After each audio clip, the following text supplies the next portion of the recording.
Hi, Miss Covington.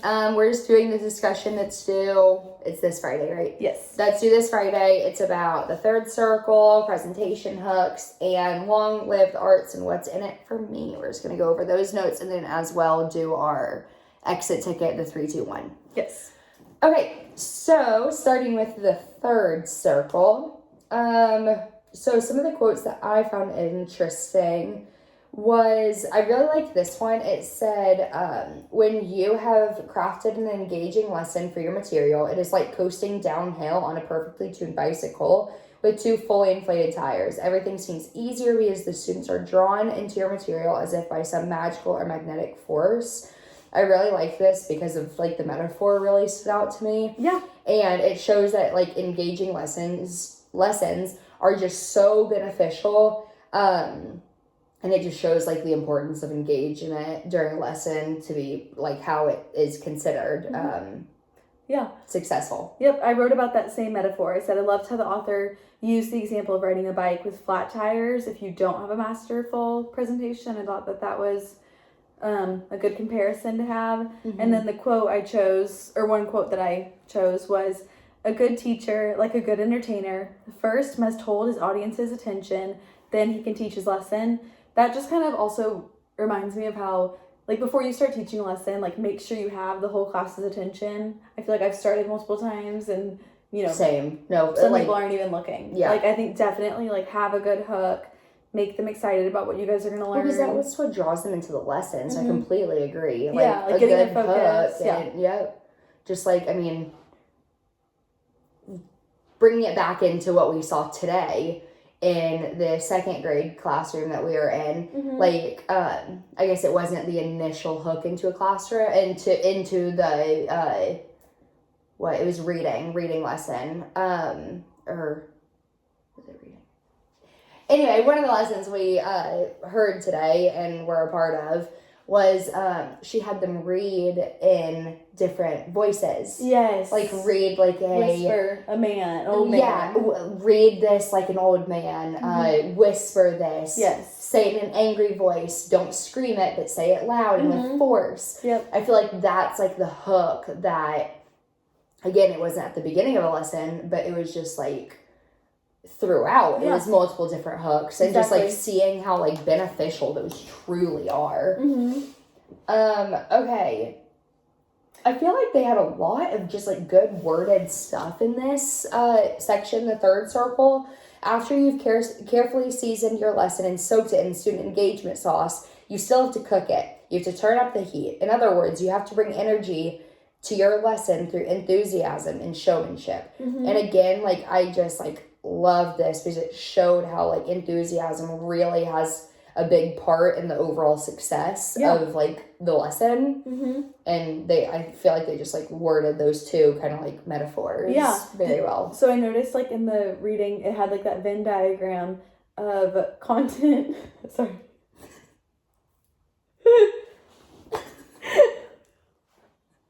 Keep going. Okay, of content, technique, and method, and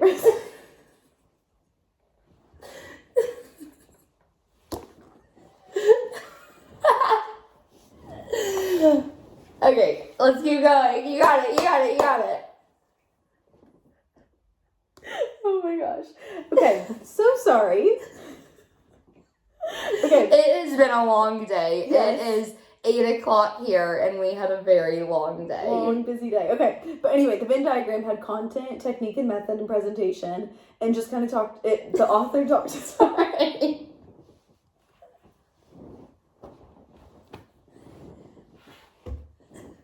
Nothing's even funny.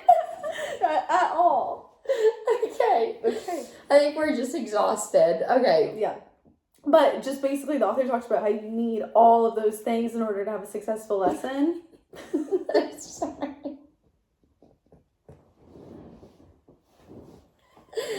Okay, we'll go overtime. Yeah. Yep. And then the author even talks about how it says if you don't have the content element. Oh, we got it. Nothing's even funny. Like, it's just, I'm so exhausted. Yeah. if you don't have the content element of your lesson in place. I'm so sorry, Miss Covington. Okay. Okay, you're either just entertaining or babysitting. And I don't know, I like how the author uses a lot of comparisons in her writing, because I feel like that makes sense. And I feel like sometimes at school you do think that you're babysitting when you're handling a lot of like behavior and things. But when you think about how like you're there to teach them content, I feel like that helps like differentiate the two. That's, I mean, I didn't have that exact specific one, but like same with like the bicycle, the cooking, the sauces, the babysitting. I really like how in this chapter she really, like the author really tied in like outside sources to kind of like relate to it. I like have the audience relate to it more, because like we both babysit all the time. Like it's a good outside connection, just like we talked about in the second grade history lesson today. The teacher asked us about connections, like, do you know what connections are? And it's kind of just like, so many connections are just so helpful in any stage of your learning, teaching experience. Yeah, that goes with my next one. Like it says, obviously you can't serve people raw steak on a plate. However, that's exactly what some educators serve their students every day. Just kind of, you know, like you need to talk to them about like, why are we going over this? Why are we learning this? And it says it's like cold turkey. Yeah. We're always taught to like not like, it's hard to quit something cold turkey. Like you can't. So yes. Yep. Okay. Okay, I really liked this one. It's really simple, really sweet, but some choices are major and others are minor, but even the minor decisions, when added up, create impact. And I really like that, because like sometimes teachers, I feel like, and I mean, this goes for me as a student, as a teacher, everything, just like you think little things don't matter. They do. Right. And just like they do, like exactly what the quote says, like they do create impact. Like the littlest things are just so important. And I guess like at the time you may not realize it, but it just really is. Yeah, I agree. Another thing too was the author talked a lot about, or the writer of the article talked a lot about engagement and how a lot of time can be lost during transitions. Like I remember they made the comment of like you could be at like the peak of your lesson and then you're like, okay, everyone get out your folder, and then you just lost them. Exactly. Have everything ready, have all the materials ready to go so that you don't lose any like momentum that you've already created. That's one thing I like with like our CHED lessons and everything is like it's like, sorry, I lost my train of thought. That's why, like, with CHED lesson plans, I love how you have your schema, your hook, your yada, yada, yada, and your lesson, and then you end with a lesson closure. Like, that has really opened up my eyes, and, like, when writing a lesson plan, it's, like, all the information, that you have to, like, really focus on, like, initial, beginning, and then have your ending. I agree. Like I feel like the CHED lesson plan allows you to be like super prepared for each lesson, so you're not going into anything like, wait, what are they going to need at this time, or what material here? It lets you like think about it before. Yeah. Okay, so moving on to the second piece, presentation hooks. Well, starting off, I know they made comments about the kinesthetic hook, the people prop hook, and the safari hook. And, oh my gosh, sorry. One quote that I found interesting that I really liked was, hooks containing an element of movement can be extremely effective. The brain and body work best when receiving the flow of oxygen and blood. That doesn't happen when students spend their days sitting at a desk. I remember when I was in 4th grade with Miss Moore, when we were both in 4th grade. When I was with Miss Moore, she always said, like, Hannah, do you like sitting at a desk for 8 hours in a day? No, adults don't like that. So why should we have expect students to be able to do that? And I feel like that, like, really opened up my eyes. Like, there's really, I mean, yes, we're bigger than the kids. Yes, we're, like, older. We can have our attention span, you know. But anyway, what's the difference between us and students with having to get up, stretch, get up, move, get up, talk, Yes. that type of thing. Yep, I talked a lot about that in mine too. I said the students need to be up and moving, and I feel like we've all seen firsthand how much of a difference it makes. Mm-hmm. So I've always tried to find different ways to get them to do hands-on activities or just moving around, like whether it's move to this side of the classroom if you think this, or this side, or just whatever. I feel like that really makes such a difference, having them up and moving, getting their energy out. And that goes on with my next quote. It says, you will notice a significant increase in your room's energy when you incorporate movement in your lessons. And I couldn't agree more, because I'm just thinking, like, in kindergarten, they're so squirrely. So getting up and having them, like, move around, yada, yada, yada. It's like water in my ear. Getting up and having them move around and everything is just, like, so beneficial, because, like, it does affect your room's energy. Yeah. Like, if you're just going to be sitting and, like, teaching for 45 minutes, not having, like, lecturing almost, it's like, I have seen yawns when I'm even teaching up there for 10 minutes. Yeah, no, I know. Like, you know, it does affect the energy of it. Yeah. Another thing that I read about, so within the different presentation hooks, the writer talked about, she said, I saw interactions between students who had never spoken to each other before this activity. There were students who came up to try, who had not come to the front of the room for the entire year.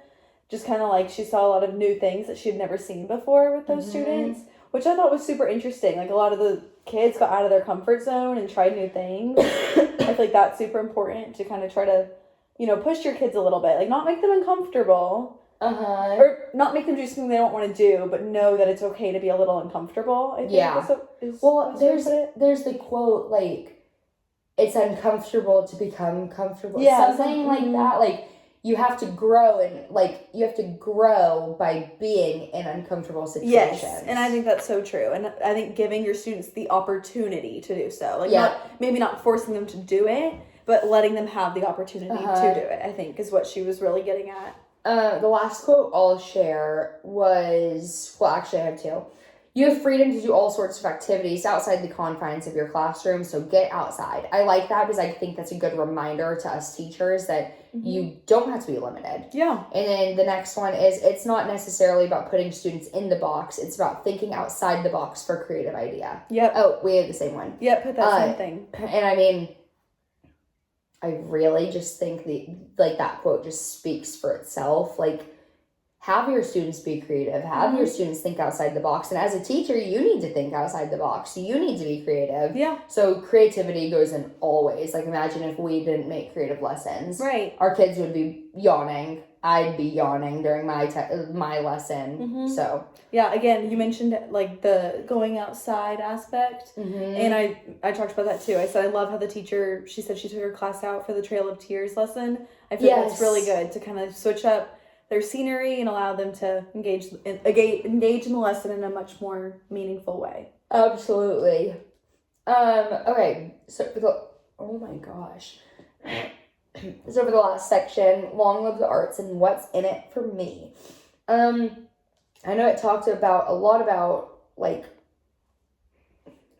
external things outside the classroom, like music, art, that type of thing. Or even, like, using it within your lessons. Like external things, bringing it internally into the lessons. That's, perfect wording, thank you.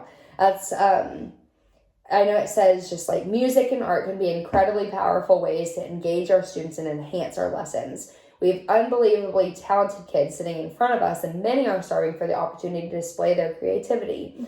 And, like, I think this goes for all grades, but I think especially with, like, the younger grades, and I guess I'm considering younger as in fourth, because I know the fourth graders love songs too, but just, like, it can literally grab their attention in a blink of an eye. Yes. I think of, like, Jack Hartman. Yes, they love it. Like, they're still literally, learning. if they hear, like, the Jack Hartman, they get excited. Immediate sit down, crisscross, eyes in front. Like, it literally just, I mean, and it's in a blink of an eye. Yeah, it's helpful to, like, know that kind of thing. So, like, when we are planning in the future, we can think of ways to use music and art. Which I also mentioned in here, like, I feel like in Ireland, they're so big on music and art here that, like, we've seen how they use it in their classroom. I mean, they sang, like, I think so we'll talk to you about this when we talk to you next, but, like, we've gotten to see a lot of Irish class, you know, like how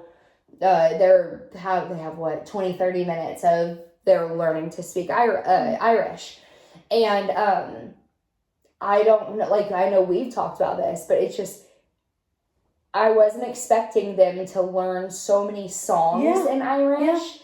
And I feel like that's what's like gained their attention to the Irish, like, lesson. Right. Because they're getting to be, like, they're able to, like, sing it, but also learn it while singing. Yes, exactly. And I know. And they're good at it. Like, they seem to love it. Gosh. They know all the words. Well, I'll tell you this, too, but, like, in front of the classroom, I mean, they sang us 4 songs in one classroom, all in Every Irish. Single kid.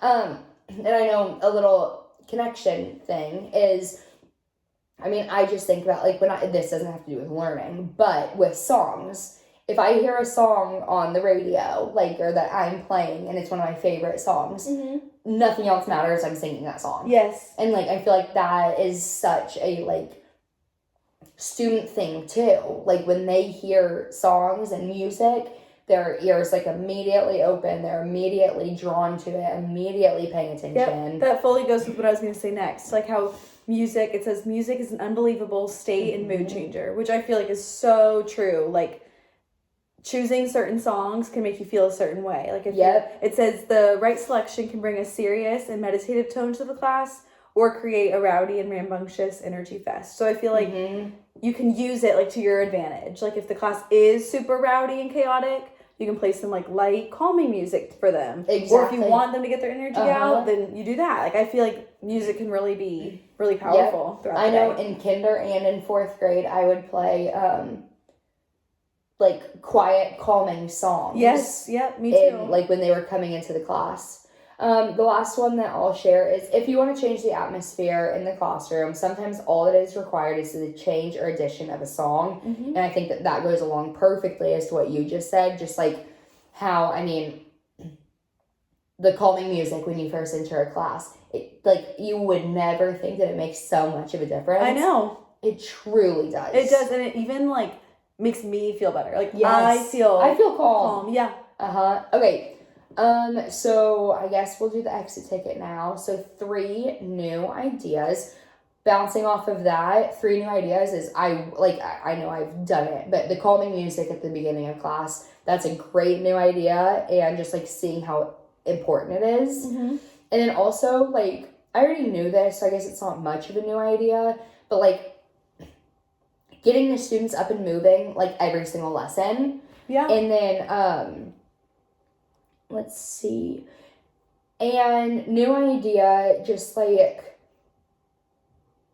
have engagement and enthusiasm in every single thing. And again, I'm not so sure if these are all new ideas, but just, like, ideas that I want to keep, reminders. Like, make sure you have enthusiasm and engagement in your lessons. Like, don't just lecture for the full 8-hour school day. I agree. I feel like my first new idea, I always knew a hook was important. Like, obviously, we've always written them, but I feel like sometimes it's easy to just quickly do, like, I don't know, just some quick question. I don't know. Sorry, I don't know that noise. I don't know. It's easy to just do, like, a really quick, like, raise your hand if you've ever done this.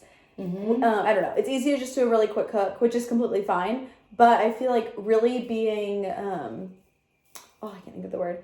Like, really, like, thinking through, like, over the top almost. Yeah, like, thinking through, like, what your hook should be and, like, how it best relates to that lesson. I feel like that's something that I always want to keep in mind now, just knowing how much of a difference it makes. I think that was super important for me to remember. And then, again, I feel like just really trying to incorporate as many hands-on activities as you can. I feel like that's also something where I'm like, oh, well, you know, in math I could do that, but in phonics I couldn't. Like, it's easy to just kind of think, like, oh, this part of the day is already really structured. Like, there's no way I could do that. But, like, there is, and just knowing that that's what the kids need, really just trying to find ways for them to get them up and moving. Yep. And then, lastly, so, you know, I've known about, like, using music within your lessons. I never really thought about art. I feel like I've always thought of art as just, like, a fun... Yeah. Maybe, like, if encore thing. Yeah, an encore thing. Yeah. Or, like, if you have extra time and they color. I've never thought about, like, how you could actually use it. Incorporate Yeah, that. incorporate it Yep. into your lessons to actually like Completely enhance agree. them. So I feel like that was a new idea to me, to kind of learn about all the different art aspects.